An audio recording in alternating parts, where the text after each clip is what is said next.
What does the Qur'an call corruption? What is Fasād fil Ard, corruption on the earth? Fasād fil Ard means this earth belongs to Allah. He alone is its true sovereign. Life here must be lived according to Allah's will. That is the real truth. That is the true peace. Any method contrary to that is corruption. It is rebellion. A person sits there and proclaims himself a king, the owner of his own desire. A person who claims ownership of his own desire is, in effect, claiming divinity. He is the claimant of godhood, saying, this existence is mine. My will prevail over it.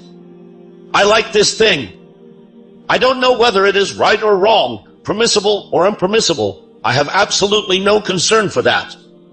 I must have this thing. This is my desire. This is what I want. I may not say anything with my tongue, but my nafs or conscience internally is making exactly this claim, that myself is not subject to anyone else. So in truth this is corruption. Corruption on an individual level. Instead of servitude to Allah, you have become a servant of the self, a servant of society, and no matter how outwardly peaceful you may appear, in reality there is corruption in your life. Similarly, a society that is based on rebellion, think of it like a bandit den. The bandits do not bother one another. They go out and commit their robberies, and back at their den they are perfectly peaceful, but that would still be called corruption. It is the stronghold and root of corruption, not peace. If there are many snakes in one place and there are children there, but the snakes are not biting one another, that does not mean there is peace. In their nature there is corruption. So, in the terminology of the noble Qur'an, what is true peace?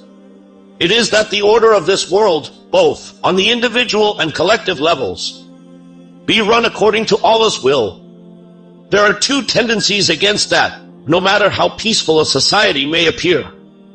You may look at American society and think, there is great peace there. People are very polite, well-mannered, courteous, they respect one another.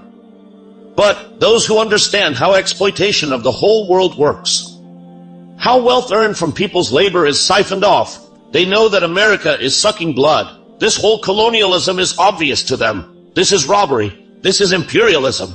This is plunder inflicted on the whole of humanity. Even if in their own country this is a den of thieves that provides them peace, if something there is not in accordance with Allah's will, if it is rebellion against Allah, even if it appears very peaceful, Muhammad, peace be upon him, the messenger of Allah, and those with him now strive to change it. A collision has emerged in that environment. The next stage of that is what came during the Medina period, in which there is now also fighting and struggle. Fight in the way of Allah those who fight you. Which means jihad in truth, to remove this corruption, even if outwardly it looks like fighting or war is taking place. This is peace, and those who say, no, don't fight, live peacefully, even accept falsehood, normalize it, agree to some of their demands and keep some of your own, and adopt a posture of peace, trying to smother this struggle, are committing corruption. When Allah's loyal servants stand up as a group and a community to confront and remove this rebellion, anyone who stands as an obstacle in that way, whether in the name of reconciliation or by invoking the prestige of general peace, or saying, what is this fighting? There must be tolerance. There should be grand, pleasant appearances, but in reality this is corruption.